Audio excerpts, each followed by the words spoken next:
The SmackDown after WrestleMania.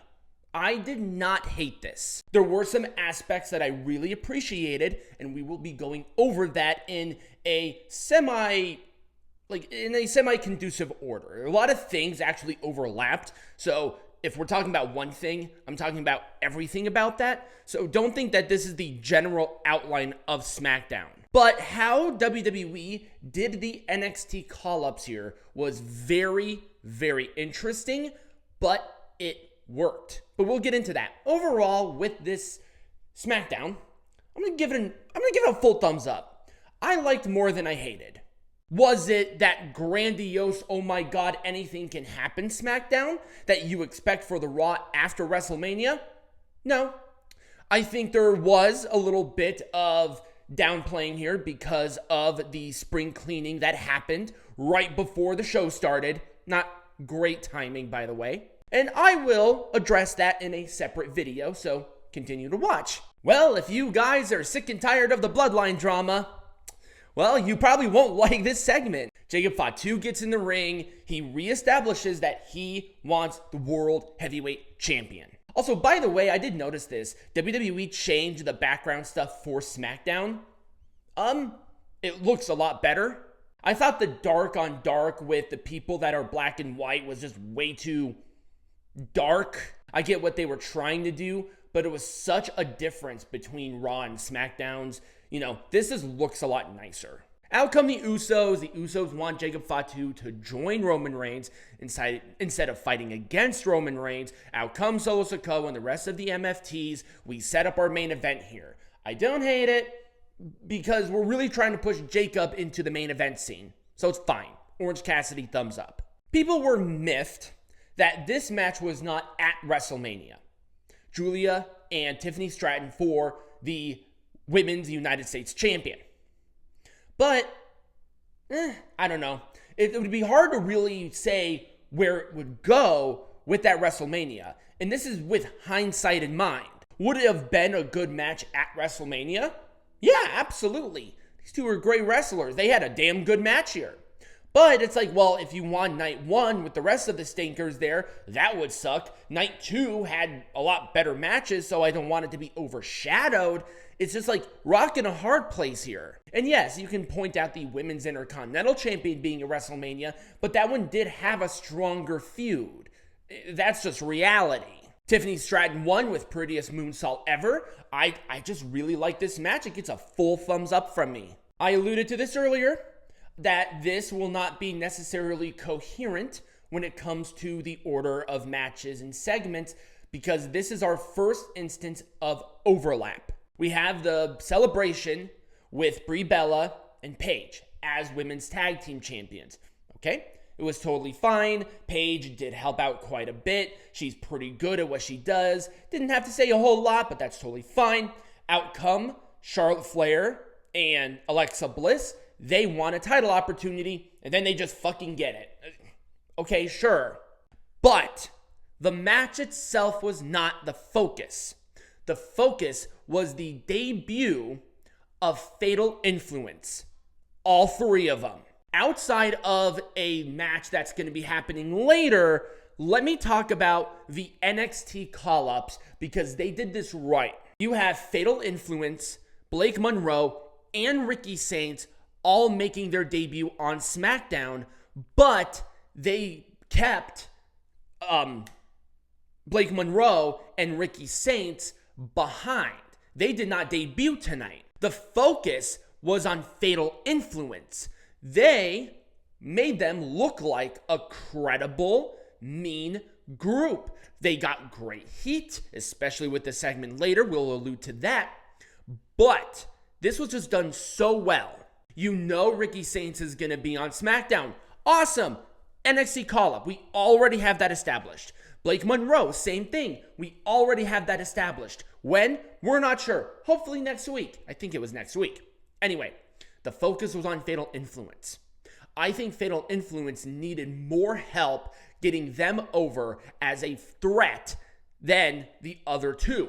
So, tonight was the focus. And I think this was the right time to do it because this is when most people are going to be curious about the call-ups. So, Let's put the people who need the most help in front of the most eyes possible. Great.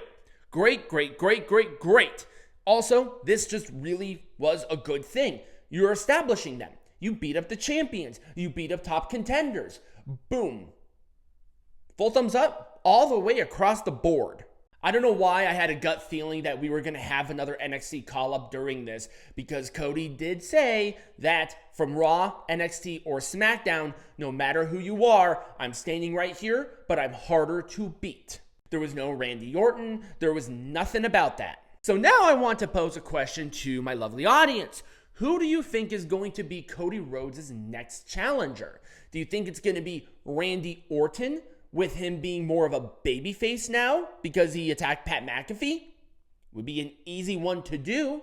Because remember, the original idea was that Cody and Randy were going to have a match based on mutual respect. But TKO wanted to meddle in that and put Pat McAfee and trying to turn Randy heel. I think this would be an interesting way to right that wrong.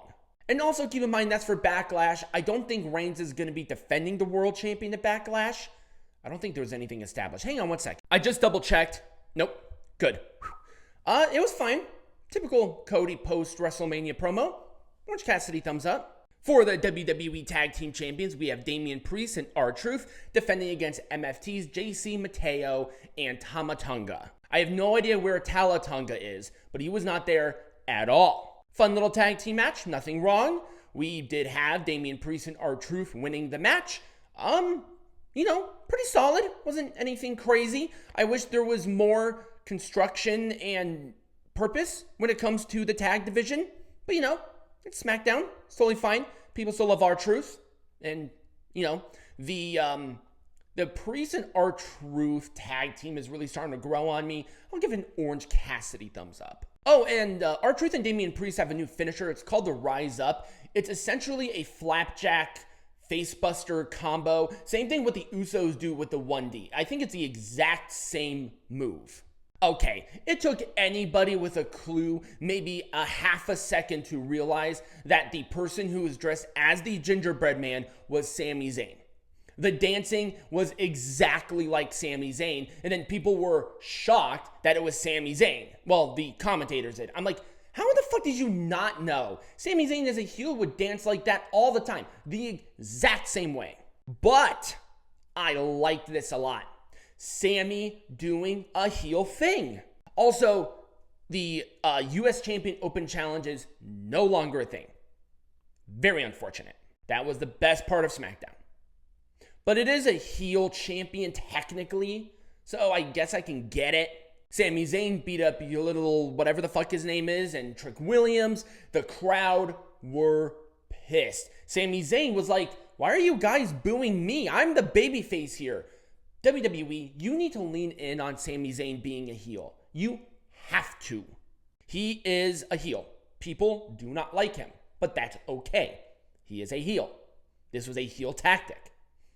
Sami Zayn dressed as a gingerbread man was really goddamn funny. He was doing the dancing like Trick Williams does.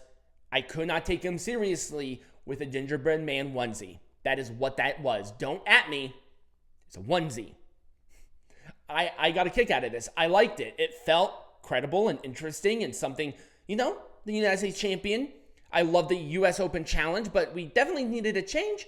I'll give it an Orange Cassidy thumbs up. Okay. The Miz versus Danhausen was a lot of fun. I watched every vignette from The Miz's new house. It was hilarious. Comedic timing is on point. I know I say that I'm not a comedy wrestling fan. Generally, I'm not, but Danhausen is growing on me. They are 100% in on this guy, and I just had a lot of fun. The crowd responded well to it. They're doing it. They're doing it right here. Full thumbs up. I loved it. Rhea Ripley's segment was fine, but it was really about the match with her and JC Jane. JC Jane got horribly big time heat, and that's a great thing. I was really starting to get into the match. It was non-title. It's very annoying. But then Fatal Influence came in and attacked. Beat up Rhea Ripley. Okay. I'm okay with that. Disqualification in this situation is totally fine with me. Do I really have to make another video? God.